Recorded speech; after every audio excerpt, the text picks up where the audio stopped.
بسم اللہ الرحمن الرحیم۔ نبی کریم صلی اللہ علیہ وآلہ وسلم کی بھوک کا واقعہ۔ حضرت سیدہ فاطمہ الزہرا کو نبی اکرم صلی اللہ علیہ وآلہ وسلم سے بہت محبت تھی۔ ایک بار آپ رضی اللہ عنہ نبی علیہ السلام کے گھر تشریف لائیں۔ آپ علیہ السلام نے پوچھا کیسے آنا ہوا؟ آپ رضی اللہ عنہ نے دوپٹے کا پلو کھولا، اس میں آدھی روٹی تھی۔ نبی کریم صلی اللہ علیہ وآلہ وسلم کی خدمت میں پیش کر کے کہا، ابا جان آپ کے لیے تحفہ لائی ہوں۔ پوچھا یہ کیسے؟ عرض کیا ہم کئی دنوں سے بھوکے تھے۔ حضرت علی رضی اللہ عنہ نے کچھ کام کیا جس کے عوض انہیں چند پیسے ملے اور آٹا لے کے آئے۔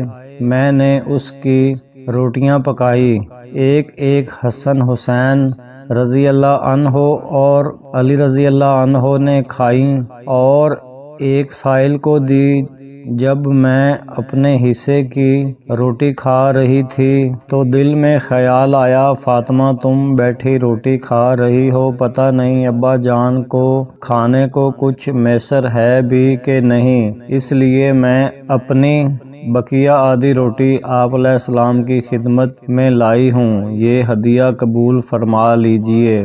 نبی اکرم صلی اللہ علیہ وآلہ وسلم نے فرمایا، اے فاطمہ قسم ہے مجھے اپنے رب کی 3 دن گزر گئے ہیں، تیرے باپ کے پیٹ میں کھانے کا ایک لقمہ بھی نہیں گیا۔ اللہ اکبر۔ پیارے بھائیوں اور دوستو، دونوں جہانوں کے سردار کا یہ عالم ہے کہ 3 دن سے کچھ نہیں کھایا، فاقے کاٹ رہے ہیں، اور آج کے ہمارے حکمرانوں کو دیکھیے کہ کھانے کے میز پہ 70 طرح کے کھانے موجود ہوتے ہیں، لیکن انہیں غریب عوام کی کوئی پرواہ ہی نہیں۔ غریب لوگ بھوک سے مر رہے ہیں لیکن ان حکمرانوں کو کچھ خبر ہی نہیں۔ اللہ ہم سب کے حالوں پر رحم فرمائے، آمین۔